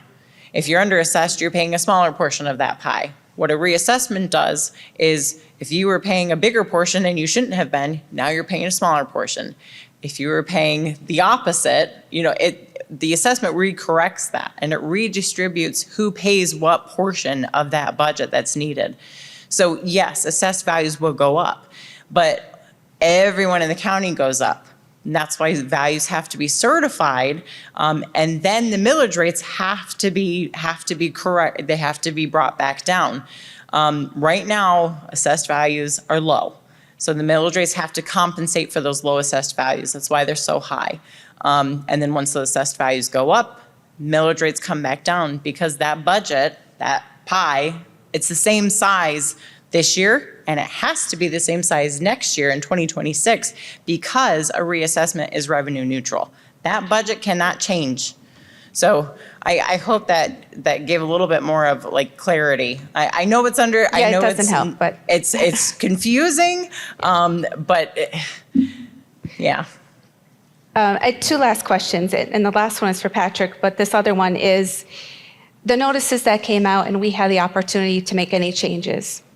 There are going to be people out there who, like you said, ignored it, threw it away, know that maybe you didn't recognize everything in the home and are going to say, I'm not going to let them know that there's more than really they reported, right? There's still going to be a level of unfairness out there. There would have to be. You're not in the home to know exactly, and then you're relying on each homeowner to be honest, and let's face it, not that they want to be, they're intentionally deceptive, but if they know that it's going to cost them more money, they're going to be reluctant to share more information, right? How do you account for that unfairness in the process? So we take several approaches to try and account for that. First and foremost is we look at the MLS. We see if there's anything for sale. We know based off of our experience and our what we've done throughout other counties in the state of Pennsylvania, that, we can look at, like an example I gave was a 6,000 square foot home. I know that house has more than one bathroom in it. And whether I received a data mailer or not, I'm going to make that correction. If I come upon that parcel, and we run edits after edits. And so we're constantly reviewing everyone's information, all classifications throughout the county. So it's not that we don't go and, visit a property and then we enter the information and then we send you a data mailer and then that's it. We are constantly looking at these neighborhoods and everyone's property, and we have multiple people doing it. And we're still looking at them, and we will still be making changes throughout this process. If we see a neighborhood, we have, 3 people come into an informal review and they make corrections, and this woman is in a townhouse, in a townhome. And we know that if she comes into appeal and she provided us proof that she actually has 2 bathrooms and not 1.5, and we had everybody at 2 and not 1.5, we're gonna make the change for everybody, because we know, based on what we got from the manager's office, something must have been wrong. We're still making those corrections. That's why we say the value is a tentative letter. It's a tentative letter of value, because that value still can change. And it's not until you get your value in the summer that the county has approved that's what it's going to be, unless you appeal and you have a formal appeal. We're still making those changes. We're still looking at the data. Informal reviews, we're still making sure that neighborhoods are, being addressed accurately. So if something happens in a neighborhood, a property owner gives us a flood map. Someone had mentioned that.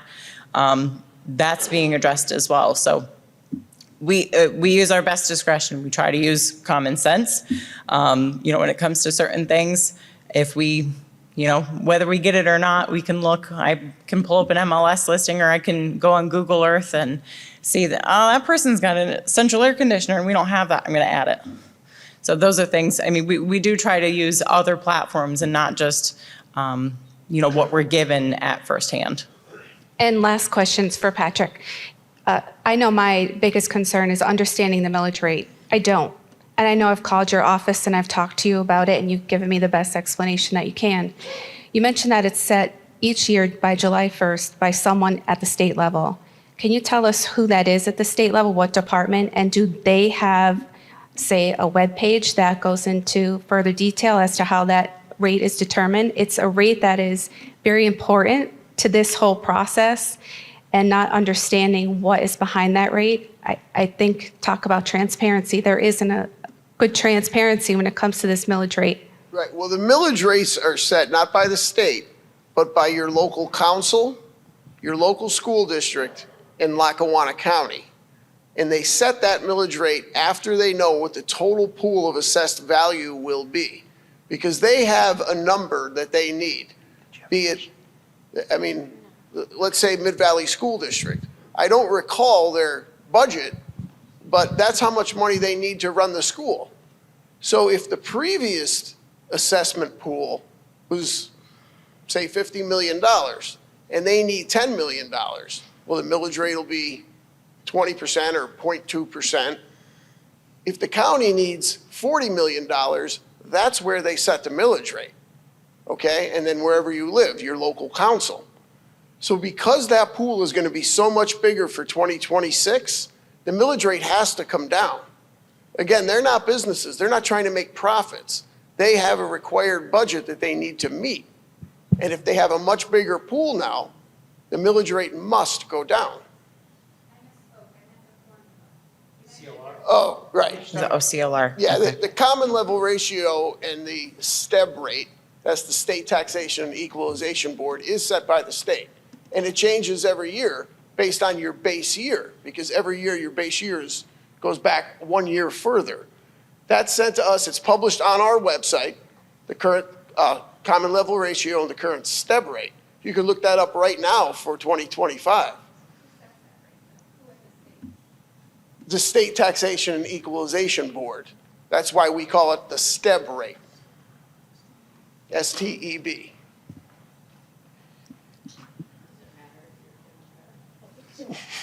No, so No, it does not. It So- shouldn't. These are generally positions held by nonpartisan people. I guess the bottom line is, when we get our figures out, and say this entire auditorium is not happy with their rate, their increase, the bottom line is, we're gonna have to appeal, right? Correct. Yeah, for an informal appeal and then a formal appeal, correct. And even going as far as going to the county to appeal, correct? Well, what do you mean, to the court? The court. Yes, yes, to the Court of Common Pleas, that's correct. Is that like small claims? No, it's not the small claims court, it's a separate court. Yeah, the Court of Common Pleas is Taxes, property taxes. yeah, they do handle that, falls within their purview. And if you are in a flood zone, does that impact you? It should for the overall property value, because if you wanted to sell your home and it's a known flood zone, then no one's gonna pay you more than they think it's worth in a flood zone. Yeah. Right. So I'm probably the worst person to have the microphone at this point. I'm part of Mid-Valley's school board who has to set tax rates. And what we're hearing is that we can't set the rates until November, or we can't honestly know what the millage rates are going to be. In the meantime, as has been pointed out, we're going to be setting our budgets for next year, okay? 33% of the people who are going to be getting reassessed are going to be paying more, even though our pool is still going to be the same. 33% of those people can go and appeal to get a lower tax rate, which means that the 66% people are going to face increases by the school district or the county or the boroughs, because they still have to pay for what they use tax money for. There is no additional tax money coming to any of these bodies. It all has to come from us. So my question is, when you go to an appeal, as Mid-Valley, we have multiple businesses in our area appealing their taxes over the last 3 or 4 years. Yes. Every time they appeal, their assessment goes down. We lose money from those businesses. Where are we going to get it from? Well, nobody's gonna like this answer. When you come before our Board of Appeals, they're actually independent of our office. Whatever they decide to do, that's the final decision, unless you want to take it to the court. And when it comes to the Lackawanna County judges, clearly we have no authority over them. So whatever they decide the new assessed value will be, if in fact it is decreased, we have absolutely no say over that, authority to speak to judges about that. We have no option like that. It was a rhetorical question. I understand. Right. I know the answer. understand your pain. There is I no understand one that's going to say to that person, no, your assessment is correct. You need to keep paying what you're paying. They're going to say, you're right. You're paying too much. We're going to lower your taxes. And then the counties, the boroughs, the school districts all have to raise the taxes for everybody else who's on fixed incomes. That's a reality. Yes. Plain and simple. I have other people on boards or boroughs in here. We're taxpayers just like everybody else. But the reality is, when we have to approve our budgets, and there's, in the city of Scranton, how many properties are coming off the tax rolls and going to nonprofits? Several. Where does that, because like you keep using and again, this is not a question for you, this is education hopefully for everybody.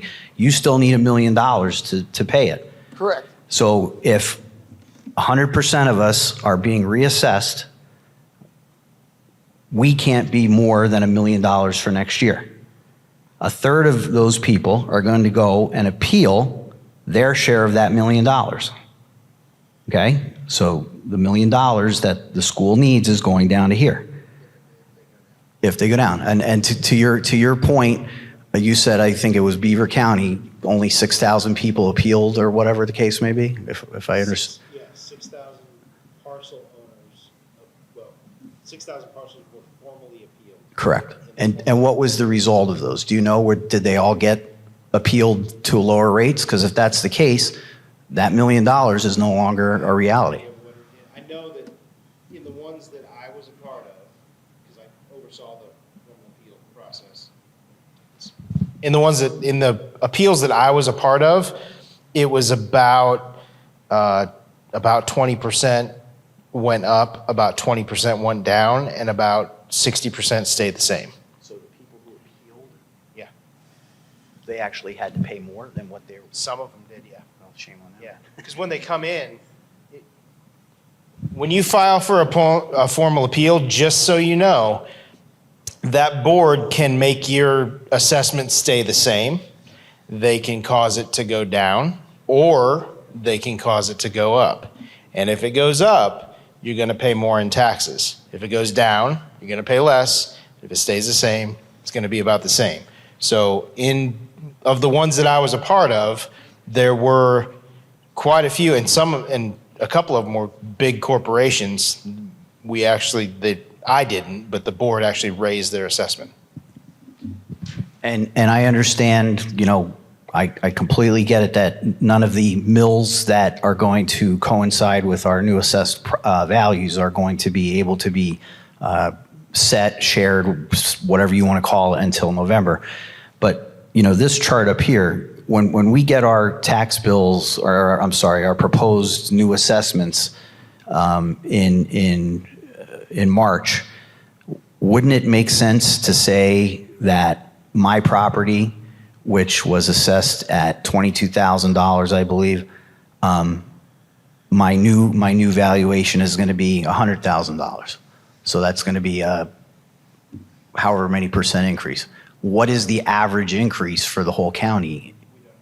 But to somebody else's point, you should know in theory how close you should be able to predict how much the whole assessment process is going to change the values by. I know it's still a working game, but you could potentially give everybody a rough idea of how much it's going to go up. All we can do is do the tentative values for each one. I don't know what the whole aggregate is going to be until June 1st. I honestly don't. No one does. Microphone? Sorry. We won't know what the actual total aggregate value is going to be until June 1st. There's no way for anybody to know. So we don't know what the, even if you were to go neighborhood by neighborhood, we won't know, like, let's say you live in a neighborhood and you live in a neighborhood and the neighborhoods are totally different. Your neighborhood may go up differently than his. So there's no way for us to know where that's going to go except on an individual basis, which is why the tentative value letters are going to be sent out after the process is done. Once everything is formalized, once the assessment office, certifies the values and everything, then you'll be able to look at the entire work file and be able to make those determinations. But until that happens, there's no way to know. But we're hearing we're not going to get that information until next year.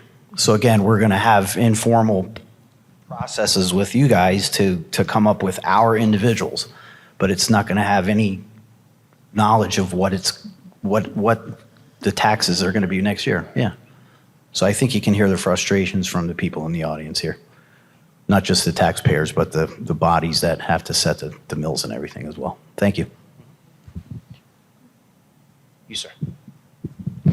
Okay, I hope that this is just a very simple one or two questions and stuff, and it's a follow-on from all the other ones. I guess my basic simple one is, basically with the communities represented here, does everybody compute that millage rate the same? Is there like a form that if I went to Oliphant, then I went to Troop, or wherever I went, would it be the same format that's being followed to come up with a millage rate?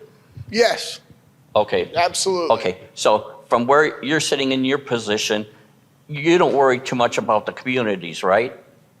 No, I worry about the community. I mean, is there a relationship between what he's speaking about getting to your office? Are you talking about the reduction in assessments? No, I'm just speaking in general of all the information that's getting to you. Right. Like, do you worry about my community for troop? Like in your position, you don't have to worry about that, do you? Because we just said the millage rate was going to be developed locally, internally, right? Correct. In each community? Correct. Okay, so that's that part of it. So I guess the next question is, it's more or less just a generic thing. When you went out into the field and you compiled all this information, how did you compile that? Did you guys have your laptops or something? How was the information collected? My question is, how was the information collected there, and then how did it get across to his system or his database? Are there two separate databases? So, and then how did it flow over to him? Okay, so when we started data collection in Lackawanna County, it was paper. So we collected everything on paper initially. Then, and what would happen is we had our data collector go out, they would have a property record card, they would draw a sketch of the property from taking their exterior measurements of the home, and then they would bring that information to the office, and we would type it into the county's CAMA software, the Computer Assisted Mass Appraisal software. So we work out of a separate tax year from what the county currently has. When a reassessment company comes in, so we work in future tax years, and ours is 2026. And while we're doing our mass appraisal of the whole county, the county assessment office is also doing, they're still assessing properties throughout the county, making sure that any changes, any permits that come through, those updates are being made. So they're working current year. So we work together in a system, but they're in separate tax years. So we don't interfere with what current bills are going out, and they don't interfere with anything future on the project. So that's how we do that. So initially, that's how it was on paper. And then we moved to what we call Surface Pro. So it was essentially a tablet that was in the field. That tablet, the data collector would go out, they would fill in the information, they would upload it, and it would go straight into our tax year, 2026, for the future tax base. Okay. I believe this question is for Mr. Tobin. 10 years ago, I built my house, and 2 years ago, the water company took eminent domain on a portion of my property and built a water pump, a pretty big water pump. I didn't get a dime out of the whole thing because I fought it. My question is, should I have went and filed an appeal to have my taxes lowered? Yes. Can I still do that now or wait for the reassessment? Well, you can, but any appeals that are happening in 2025, the board, 9 times out of 10, sets a date of January 1st the following year for the reduction. So if you would come to us back when it first happened, you would have gotten a land reduction in value at the very least, because they took a portion of your property, so your property is no longer what it was, and it was assessed based on that size. So yeah, you would have, if you came to us initially, you would have received a break in your assessed value. But I won't now. No, only because of the timing of the reassessment. If you came in for an appeal, which you still can, they will set it for January 1st of 2026, which is when the reassessed values come in. So you won't see any savings now, but you still have the right to appeal. You can also do an informal review with Tyler, and we can make sure that for the future tax year, a situation like that, like we've taken that into consideration and the value reflects that as well. So even though what Pat's saying, it's a timing issue, but where you doesn't make sense to go with the county yet, come with Tyler and like have that talk with Tyler so we can make that adjustment going forward. Okay. I had another question. but it escapes me, so let's move on. I hate when that happens. Back here, we have, so it is almost 7 o'clock. I've got time for one more question on the mic. And then basically what we'll do is if you have any other questions, anybody in this room, if you have any questions, Pat, myself, and Samantha are all going to stay. We're going to be down there. You come, bring your question, and I'll do one more. Bring your question to us down there, and we will answer any questions anybody has before we leave.